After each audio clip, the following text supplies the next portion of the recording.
Rachel claims this is her favorite movie. Dangerous Liaisons. Correct. Her actual favorite movie is... Weekend at Bernie's. Correct. Welcome to Watch Mojo, and today we're counting down our picks for the most hilarious scenes to ever grace the small screen. Oh, my God. What is that? What was that? Is that cheese? Have you eaten cheese? How much cheese have you eaten today? How much cheese is too much cheese? Any amount of cheese. Number 10, a lesson about teaching lessons, Arrested Development. Let's be frank, the Bluth family is a complete mess. Think of how dysfunctional your family can be and then crank that up to 11 at best. What are you doing? Flashing the lights, so the dealer knows what's going down.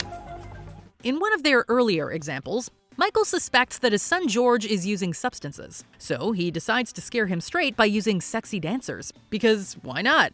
Let's get this party started. Aren't you guys gonna cuff him? However, Michael's own father ends up scaring him straight about not teaching lessons. Shut us up! No, these are just strippers! Look how hot they are! Everybody take a breath! In the most traumatic, gruesome way possible. And that's why you don't teach lessons to your son. This season 1 episode set the bar for how twisted this family's dynamic truly is, and we can't help but bust a gut at how morally bankrupt the Bluths are. Don't make the same mistake I did, teaching lessons. So you taught me a lesson not to teach lessons? It was my last lesson. The real lesson here today? Don't try to trick your kids. Number 9, fold in the cheese, Schitt's Creek. When you live with a silver spoon in your mouth, you don't usually have to worry about trivial things such as being self-reliant or knowing how to cook. But with the Rose family's wealth all gone, Moira decides it's time for them to learn. David, that's not right. Okay, well, that's because I'm ladling and stirring at the same time and you're just standing there. Now's not the time to lose focus, darling. She tries to instruct David on how to cook enchiladas, and it's a delicious disaster. Step is to fold in the cheese. What does that mean? Moira fails to give clear instructions, David is cooking in a sweater, and neither of them knows how to fold in the cheese. Do you fold it in half like a piece of paper and drop it in the pot, or what do you do? David, I cannot show you everything. Okay. It's honestly a miracle the enchiladas were somehow edible. But if learning to cook is this hilariously stressful, we should count our blessings that these two don't work in fast food. I don't know how to fold broken cheese like that. And I don't know how to be any clearer. You take that thing that's in your hand, and you... If you say fold in one more time. Number 8, The Whale, Seinfeld. Save the whale, George. For me. George Costanza's ploy to impress an old flame goes south in this classic episode. For reasons that could only occur on Seinfeld, his date is led to believe that he is a marine biologist. In their booth at Monk's Cafe, he tells them how he lived up to his fake career and saved a beached whale. I tell you, Jerry, at that moment, I was a marine biologist. Actor Jason Alexander gives an acting tour de force as he delivers a hammy monologue worthy of Masterpiece Theater. The sea was angry that day, my friends. Like an old man trying to send back soup in a deli. According to Jerry Seinfeld, the whale story was a last-minute addition to the script. Alexander learned his new lines in mere hours and performed it all in one take. From out of nowhere, a huge tidal wave lifted me, tossed me like a cork, and I found myself right on top of him, face to face with the blowhole. I could barely see from the waves crashing down upon me, but I knew something was there. So I reached my hand in, felt around, and pulled out the obstruction. Number 7, The Trivia Game, Friends. Okay, who makes up the questions? Ross will do it. Oh, sure, Ross will do it. It's not like he has a job or a child or a life of his own. Fine, we'll ask Phoebe.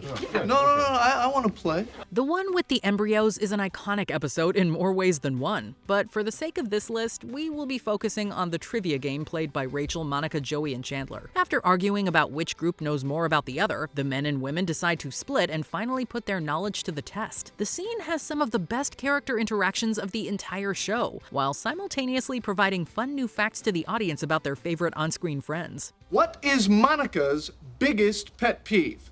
Animals dressed as humans. That's correct. The girls lose in the end, and the episode's final punchline sees them struggling to live in the boys' filthy apartment, while Chandler chills with his chicken duck on their couch.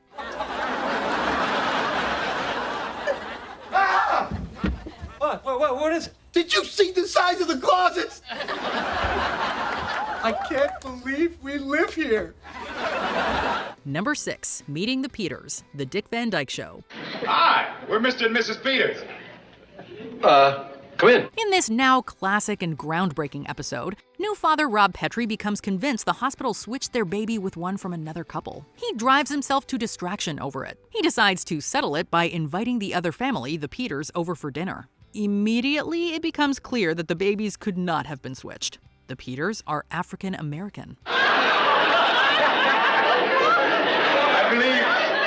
believe we have your Aunt Bertha's figs and you have Dick and Betty's flowers. Mrs. Peters, won't you come in? They accepted Petrie's invitation just to see the look on his face when he found out. Not only does everyone get a good laugh at Rob's expense, but it's a surprisingly meaningful moment, given that it was the early 1960s. Why didn't you tell me on the phone? Miss the expression on your face? Did I give you a good one, huh? Oh, beautiful. Boy, you're gonna have to excuse me. I just haven't been myself lately. We just had a baby. Oh, you had? You did? That's right. We both had babies. Number 5, The Jonad Files, Veep. Do you recall a document shared on the J Drive titled The Jonad Files? No, ma'am. No, that doesn't ring a bell. Jonah Ryan was the resident DC punching bag, and he made it really hard to feel sorry for him. A data breach leaves President Selena Meyer's staff under investigation. The Judiciary Committee presents a shared document dedicated to insulting Jonah. Dan and Amy deny all knowledge of such a document. Of course, that's a lie. So it's not a word combining Jonah and gonad? Not to I my can knowledge. confirm that that is exactly what it is, and Mr. Egan knows that. They are then forced to participate in the hardest Try Not to Laugh challenge ever as these respectable politicians rattle off every single obscene thing they ever called Jonah. We have some extracts. J-Rock, Jizzy Gillespie, Jack and the Giant Jackoff, Galen, Tinkerballs, Wadzilla, One Erection. Do we have to go through all of these? Frankly, putting that list together is probably the most organized this staff has ever been. My college friends called me Tall McCartney. Number 4, Get on Your Feet, Parks and Recreation.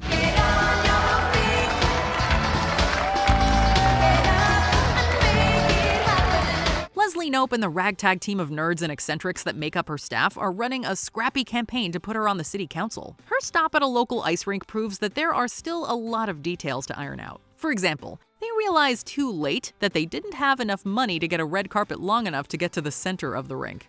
Tom? I couldn't afford enough premium carpet to get us to the stage. I mean, it was a short walk, but it was pretty luxurious, right? Okay. There are so many little touches that make this moment amazing. There's the awkward silence of the crowd. There's the pathetic little shuffle they have to do once they hit the ice. The song of choice, Get on Your Feet, is perfect because, well, they can't. Stop bleeding on my arm, Andy. Yeah. Babe. I'm holding the dog. He is peeing. He is now peeing. And I'm putting him down. No, Ronnie only has 3 legs. No. Number 3, The Great Herring War, The Golden Girls. The Great Herring War? Rose Nyland's stories didn't always thrill her roommates Dorothy and Blanche, but a flashback episode in the first season reveals that it's actually one of her infamous stories about her Scandinavian relatives that made them decide to live together. Oh, girls, let's face facts. The 3 of us just can't agree on anything. I mean, it is obvious we were not meant to live together. I hate to agree with you, but I think you're right. I think so, too. In fact, I know so. This is exactly what happened during the Great Herring War. Rose tells the tale between 2 feuding families, one of whom wanted to train herring for the circus. The Johansons wanted to pickle the herring, and the Lindstroms wanted to train him for the circus. Each new detail is more insane than the last. Watching B. Arthur and Rue McClanahan try to keep it together while Betty White tells the story with a completely straight face seems to blur the line between acting and reality. Did they ever shoot a herring out of a cannon?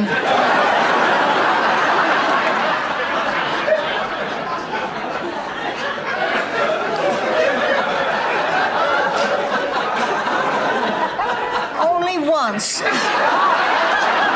Number 2. Charlie's dating disaster. It's Always Sunny in Philadelphia. Part of It's Always Sunny in Philadelphia's charm comes from how unhinged and hilariously unredeemable its cast can be. We're gonna get you back on the dating scene, bro. What do you think about that? Yeah, that's actually why we're here. We want to put your profile on Match.com. For example, Mac and Dennis try to help Charlie's romance game by setting up a dating profile for him. Unfortunately, setting up his bio is a nightmare. Ooh, that felt good. Was that sexy? That felt sexy. We'll Photoshop it. His photo is unflattering, and his answers to the questionnaire make him look like a psycho weirdo. How about your favorite food? What would that be? Oh, milk steak. What? Milk steak. I'm not putting milk steak. Mac and Dennis spruce up his profile and actually get Charlie a blind date. But between their bad advice and Charlie's own bumbling, it quickly devolves into an uproarious train wreck. Is it bleeding again? I'm sorry. These are hornet stings, you know? I run into like a lot of hornets in my line of work. Honestly, with friends like Mac and Dennis as his wingmen, Charlie's probably better off alone. That's a totally different shirt. Yeah, can I get a hair? How the hell are you gonna explain that to me? I'll say I met a nice guy in the bathroom and we traded shirts. Before we continue, be sure to subscribe to our channel and ring the bell to get notified about our latest videos. You have the option to be notified for occasional videos or all of them. If you're on your phone, make sure you go into your settings and switch on notifications. Number 1. The Chocolate Factory. I Love Lucy. Listen carefully.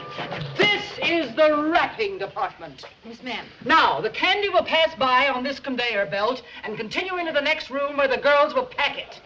Now, your job is to take each piece of candy and wrap it in one of these papers and then put it back on the belt. Lucille Ball is a legend for a reason. With I Love Lucy, she and the show's writers basically invented the playbook that would inspire nearly every sitcom after it. Seeing Lucy Ricardo take on jobs she was terrible at was always a huge draw, but never was it funnier than in this season 2 episode.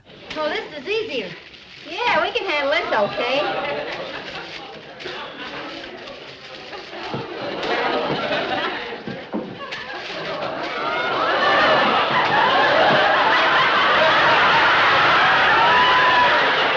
She and best pal Ethel take jobs in a candy factory. Their last chance to impress their new boss sees them trying and failing to keep up at wrapping chocolates as they pass on a conveyor belt. Ethel, I think this... Unable to keep up, they begin to shove the chocolates in their mouths to the roaring laughter of the audience.